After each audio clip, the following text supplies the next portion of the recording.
Well, this is Mayor Bill McMurray, and as I reflect on the past year as well as the past 4 years, I have to ask myself, not did we make a difference, but did the difference we made fall in line with the goals we established when we first took office? While there were many ups and downs along the way and some redirects, we stayed true to our strategic plan. The decisions made and the actions taken aligned with investing in people, creating a better place, and growing prosperity for our community. Looking back on the start of last year, COVID was still very much at the forefront of our daily lives. To date, 249 community members have lost their lives to the virus, and more than 24,000 positive cases have been reported in Buchanan County. In January, the focus quickly shifted to administering vaccines once the emergency use authorization was granted. The city and Mosaic Life Care, with the assistance of Buchanan County, quickly mobilized, planned, and opened the doors to the community COVID vaccination clinic. And they did this in 10 days. Those community members desiring the vaccine were quickly and efficiently given the shot. The positivity rate has gone up and gone down, back up to the highest, and now trending back down, as are the hospitalizations. We've seen a roller coaster of highs and lows with regard to the virus, but hopefully we're seeing a light at the end of the tunnel. In late February, we held our last Zoom City Council meeting, and we finally returned to in-person meetings. Zoom meetings, who'd ever heard of Zoom before COVID? In January, we named our city attorney, Brian Carter, as interim city manager, and he was then hired in April as city manager. Brian hit the ground running and has brought knowledge, stability, and energy to the position and to the city. With the hiring of Brian as city manager, it created the need to hire a city attorney. We were fortunate to bring back Lisa Robertson, who had previously served in the role for nearly 20 years. Our fire chief retired last summer, and Kenny Cordonier, a 40-year veteran on the fire department, was named fire chief in November. Our new finance director, Lori Teachin, was also named in late November and hit the ground running in January of this year. We're seeing progress on the Bonds for Bridges program. The $20 million general obligation bond will repair and replace our aging bridges and other transportation infrastructure. Work is underway on the third bridge, and other related projects are under construction. We estimate all work on this program will be completed in 2023. Thank you to the voters for supporting this bond issue. When we invest in our community, we're investing in ourselves. When we invest in ourselves, we are creating a better place for everyone. When we create a better place, we are growing prosperity for us all. Our Capital Improvements Program, CIP, continues to provide funding for major public infrastructure in St. Joseph. The CIP ensured safe roads to travel, recreational amenities to improve the quality of life for our residents and visitors, public safety, and resources to maintain public facilities. The much anticipated and long awaited Liberty Oaks Splash Park celebrated its grand opening in July, much to the delight of kids of all ages. Just a few weeks ago, we celebrated the completion of the renovations to the Horace Mann Bartlett Center facility. This complex is a community asset to the Midtown neighborhood and will provide opportunities for neighborhood kids and families to engage, socialize, and enrich their lives and their community. In just a few weeks, we'll be celebrating the completion of the new fire station number 8. This will be the third new fire station built with CIP funds in the last 4 years. More than $145 million have been spent on capital projects in the last 32 years through the half-cent sales tax. Voters will be considering the renewal of the CIP next year. This program would not be possible without the support of our community, and I sincerely thank all of the voters for their support. The CIP is a great example of investing in ourselves and creating a better place. When we have solid infrastructure and desirable amenities, we become a destination for surrounding communities, which helps grow our prosperity. In May, the community welcomed the Thunderbirds to Rosecrans Memorial Airport in the 139th Airlift Wing for the Sound of Speed Air Show. Approximately 30,000 people attended the weekend event. We were the first joint-use air show of the season and the first military air show of the season to allow people to attend in person. This year's air show was such a success, the United States Air Force Thunderbirds recognized Rosecrans Memorial Airport by awarding the Military Show Site of the Year Award for the Sound of Speed Air Show. In August, the voters supported the passage of the half-cent park sales tax to help restore and improve our green spaces, parks, and park facilities to provide safe, ADA-compliant, and desirable quality of life amenities and to help maintain them for future generations. Approximately $50 to $60 million will be invested in our parks in the next 10 years. The voter support shows how important recreational amenities are to a community, and I thank voters for supporting our parks. The newest recreational amenity that we're so excited about is the development of the River Bluff Trails. This trail will soon be open and will be a tremendous draw of mountain bikers for our community. Not to sound like a broken record, but did I mention investing in ourselves and creating a better place? In just a few short weeks, you'll have a new mayor and some council members. Looking back over the past 4 years, we've had many challenges, but we've also had many successes. When we took the oath of office in April of 2018, I thought I had a pretty good understanding of what it was going to be like. Well, my eyes were opened to the reality of the best laid plans. Here's how it went in 200 words or less. One of the first ordinances passed was a non-discrimination ordinance and the creation of a Human Rights Commission.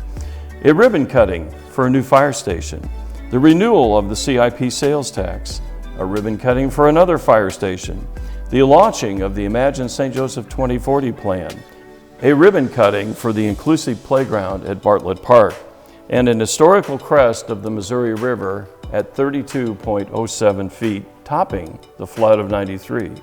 We tackled community appearance by creating a land bank, addressing vacant buildings, a rental inspection program, and a grassroots citizens committee leading the effort on ways we can work to clean up our city. We passed a $20 million general obligation bond to replace our bridges. COVID, well, enough said.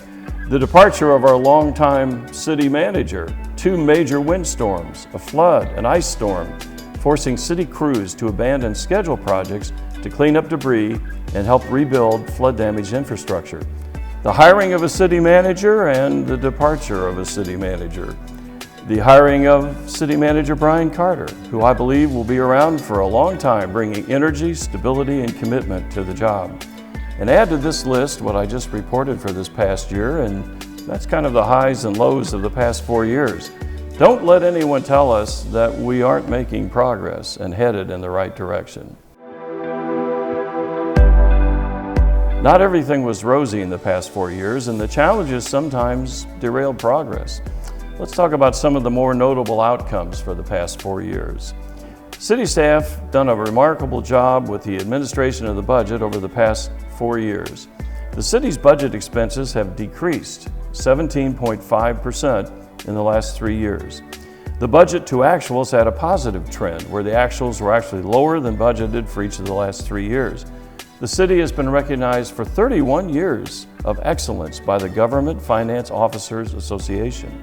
A Blue Ribbon Citizens Committee was established to review the city's financials on a regular basis. That committee continues to meet regularly. Sewer rates have remained stable. We've had no residential rate increase since 2018.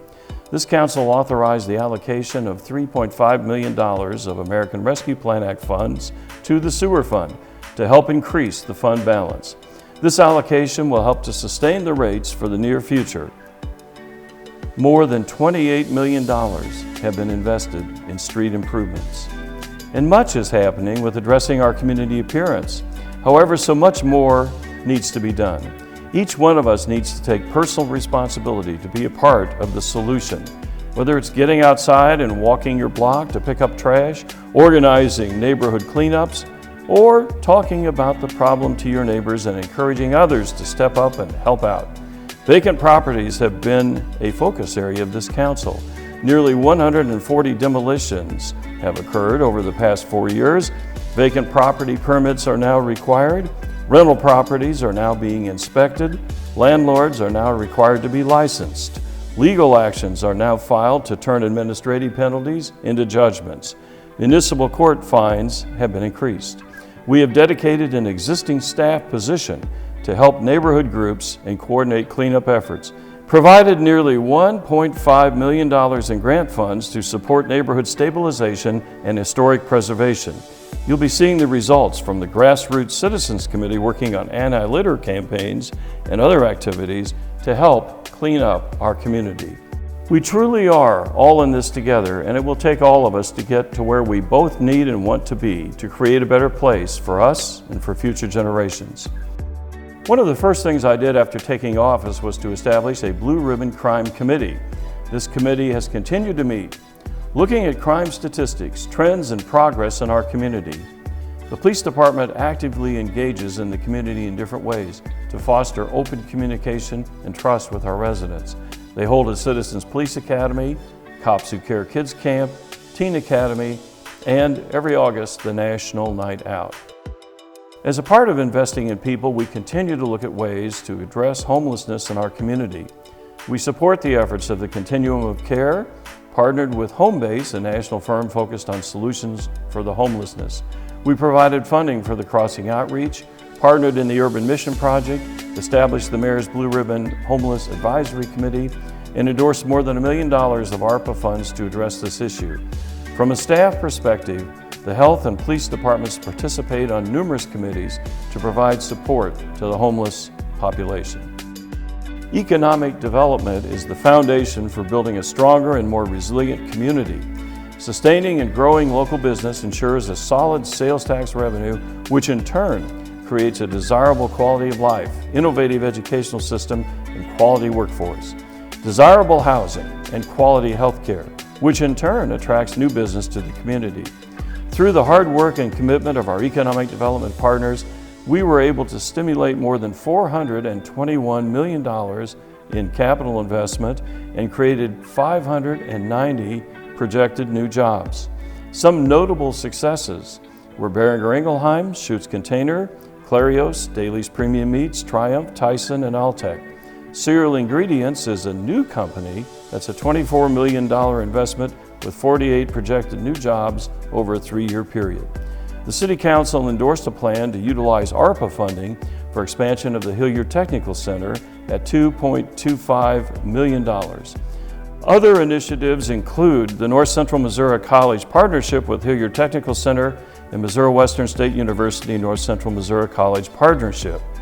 To further endorse our investment in people, we supported transit initiatives that develop peak service to shorten transit commute times, developed the Belt Highway fixed route spine to open more employment center access for workers, and upgraded technology to increase convenience, including a real-time online app and a token transit payment app. And lastly, we replaced and added transit stops in all shelters to enhance the rider experience, including the installation of 38 solar bus stops. Downtown is still showing momentum and promising things are on the horizon. Small business is thriving, dining options are diverse, arts and entertainment are abundant, sidewalks are buzzing with activity.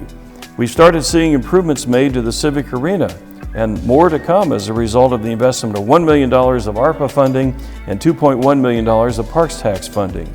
The American Electric Project, a $40 million public-private partnership, was completed. Hilliard's is in the middle of a major renovation to their downtown campus. We initiated the Main Street program. Progress is being made on the redevelopment of the downtown hotel. Connected to downtown, our riverfront development has progressed over the past 4 years. Council completed and adopted a riverfront master plan, and components of that plan have been initiated. Development of the River Bluff Trails is moving along, and sewer infrastructure extension was completed to enable development of the riverfront. We established the Sustainable Environment Advisory Committee to help create and implement a 5-year plan, initiated native planting areas in the park system, continued implementation of energy savings in our city facilities. In my 4 years as mayor, I quickly discovered that in the blink of an eye, something happens, whether a natural disaster or a health crisis or a public safety challenge, and our focus must quickly redirect to address that situation. And it usually comes with a significant price tag. It's these situations and events that sometimes put on hold the day-to-day business and can create challenges to the operations. I do want to commend city staff for their hard work and dedication to the organization and the community.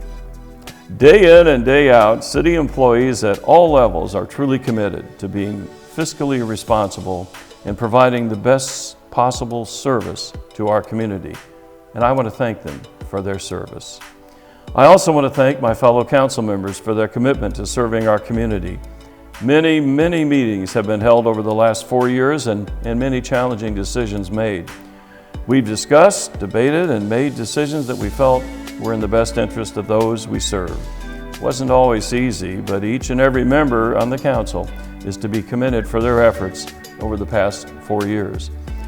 I also ask that you continue to support not only your local government officials, but staff as well. The knowledge, dedication, and compassion that staff have will continue to serve the organization and community well. We need to continue to build on the existing partnerships and forge new ones as we all work toward the common goal of enriching the lives of our residents and growing future generations. I want to thank you for your support during my term of office. It's my hope that our community continues to keep the momentum going. We are resilient, determined, and hopeful, and most importantly, willing to help one another. We are St. Joseph, the city worthwhile.